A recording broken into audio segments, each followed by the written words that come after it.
Será que a peste negra vitimaria um terço da população europeia se o Twitter existisse em 1350? Ou será que os regimes absolutistas, as dinastias tirânicas se agarrariam tanto tempo no poder se o povo pudesse twittar, googar ou mesmo acessar o Wikileaks?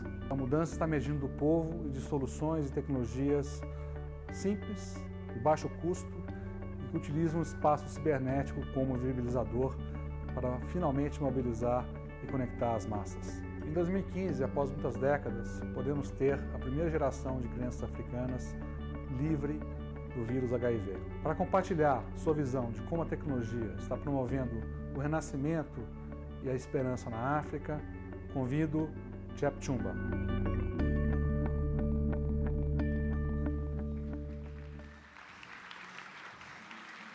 Hello. Hello, hi, how are you? What do you think of when you think of Africa? Most people, when they see or think of Africa, they think of poverty, strife, civil unrest, hunger, or even Coney that we just saw. But it's true that Africa certainly has its fair of challenges, but that's not why I'm here today. Today I'm here to talk to you about something that I'm passionate about, which is Africa's hidden potential.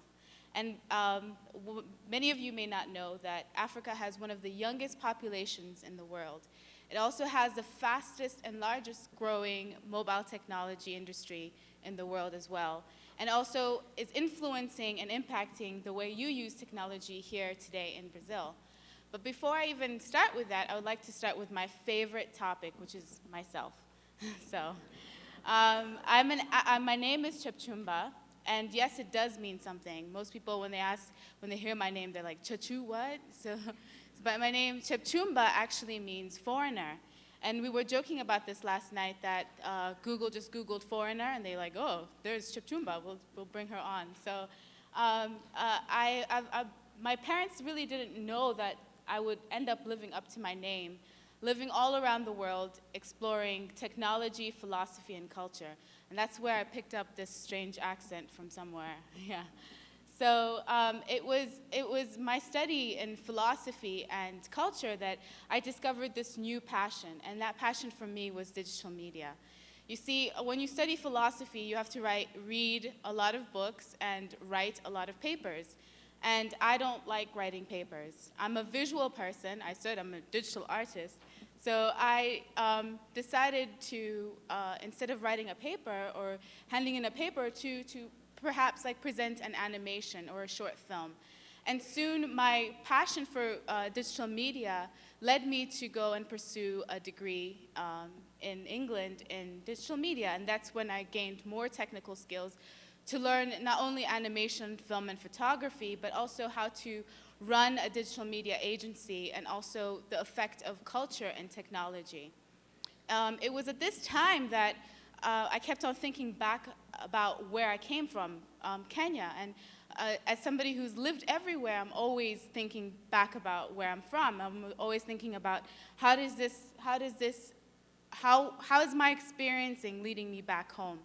And at that time, I thought, oh, I should start exploring the African creative space online.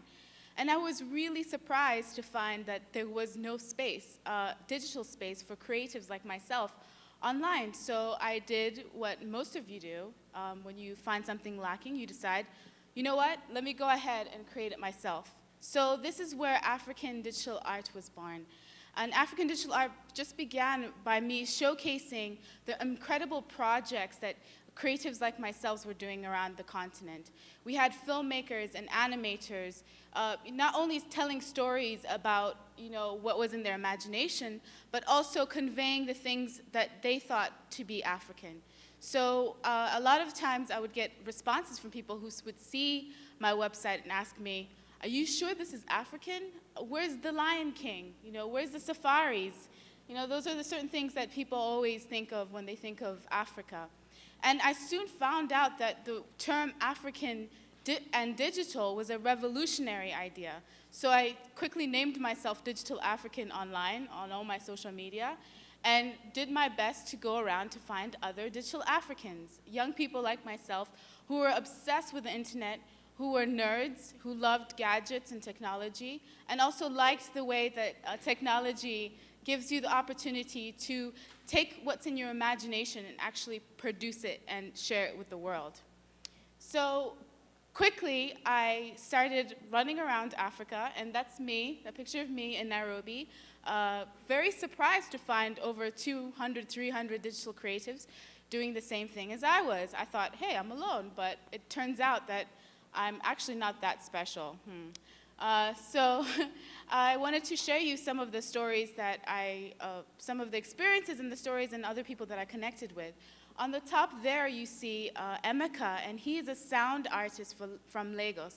And he's doing something quite unique in Nigeria.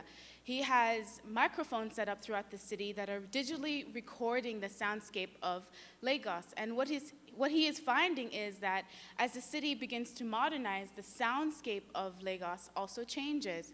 And that's quite unique and incredible thing to capture, and that's something that's so exciting about digital media, that it allows you to experience things that were not necessarily available to you. And over there in the middle, you'll see part of those are students from Kibera Film School. It's a film school in the heart of one of Kenya's largest slums. And it's quite incredible because some of the students were just given a few cameras and a few digital recorders, and now are able to go into their neighborhoods where, you know, the news media would never be allowed to go, and actually capture their stories and experiences of what exactly is going on in Africa. And it was only at this time, you know, I'm a nerd as well, and I'm a creative as well, and I would show them my latest gadget, and they would be like, oh, that's too much, we don't really need that. And I was able to quickly learn that when you give people the opportunity and you give them the tools, then they're ready to take off and run. And one of the most interesting things that I found as a woman and as an African girl in technology is that many people had never asked young girls what their stories were and how they would share it. So technology afforded us the chance to listen to new perspectives that we don't need to necessarily get George Clooney, but we could get a girl in Nairobi to tell her story. So one of the other things that I'm also passionate about digital media is the fact that it allows us Africans to imagine a different world that is not limited to our problems of strife and poverty and hunger. We can, for the first time, think about what exactly a modern African landscape will look like. We're starting to explore ideas of Afrofuturism. So now we can be writing films about, you know, new science fiction topics. We can even be Afronauts and discover new things new ways of envisioning what exactly modernity in the globe would look like. But without addressing mobile technology, it's kind of hard to address the changing landscape in Africa. And I know you guys were so excited for me to show you what's in my box. So it's my turn now. Yay.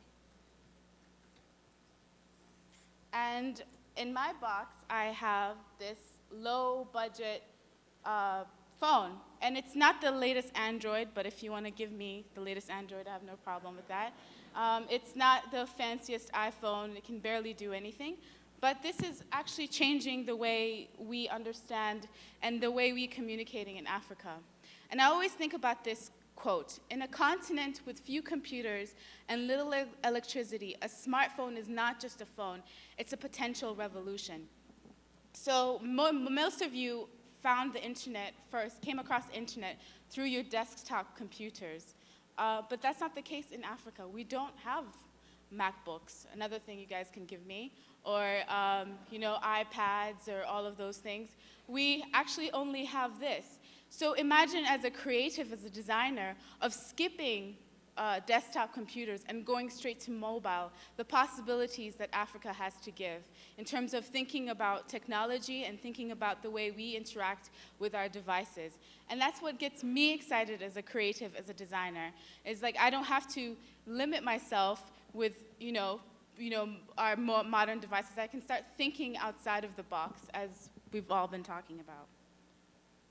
So another thing I wanted to bring up, another subject that's closest at hand is the 2008 in Kenya. Kenya, my home country, experienced post-election violence. And it seemed once again we had fallen prey to the same old cliche. Kenya was in turmoil, and I was away at that time, and I was trying to figure out, how can I participate as a digital African? How can I get involved in the things that were going on? And could I even trust what the media was saying about what was going on in Kenya? Because at the time there was complete blackout and there was complete social upheaval. And it was at this time that something remarkable happened. It seemed like technology offered us a new narrative, a new story of understanding what exactly was going on. And this is when the company that I'm proud to work for now, Ushahidi, was formed. And I wanted to show you a little video about the 4 founders of Ushahidi from Kenya. And they're going to talk to you about exactly what Ushahidi did and what was going on at the time and how it's kind of changed the way we understand technology today. So you can go and play it. I think what Ushahidi does is it allows people to participate. Instead of one organization saying that here's what happened, I think this is an opportunity for everyone to create the narrative, making it many to many instead of one to many, like we've been accustomed to. I think a lesson to learn here is that aid is more effective if the loop is around. When you implement a program where you collect data, you can close the loop by feeding back information to the citizens in a useful way and in a format that they can use. When the post-election violence broke out in Kenya, I had been covering the election quite a bit on my blog. And in that process, the disconnect between what I was hearing from my sources and what was happening in the media was very wide. And so I posted the idea of what then became Ushahidi onto my blog. And then Eric got in touch. That was home for me. Kenya's always been home for me. And it's where my network runs deepest on the continent. Ushahidi became successful because we had the support of the Kenyan bloggers. We ended up with more than 131 unique IP addresses submitting information into the mashup of a 3-month period. And so that was Ushahidi saying, okay, here is a very simple rudimentary application that allows us to get reports from ordinary people saying what's going on around them in this crazy, chaotic space that was Kenya at the time. Ushahidi, at the time we built it, which was 2 years ago, was already 3-year-old technology. Anybody in the world could have built this 3 years prior to when we built it. So the technology was nothing new or groundbreaking, and still isn't. It's a use of this technology in a more dynamic way that is groundbreaking. To me, saving one life alone has validated Ushahidi entirely. So that makes a big difference. I'm completely satisfied.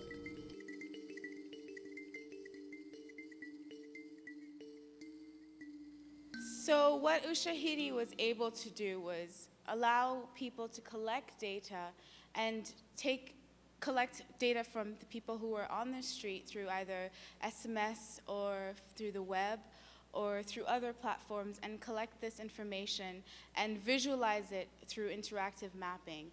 But now Ushahidi is moving past that. Ushahidi is exploring other ways that we can not only understand the information that we received across the world, but also how to generate new narratives. And that's why, as a creative, I'm very excited to be part of the team.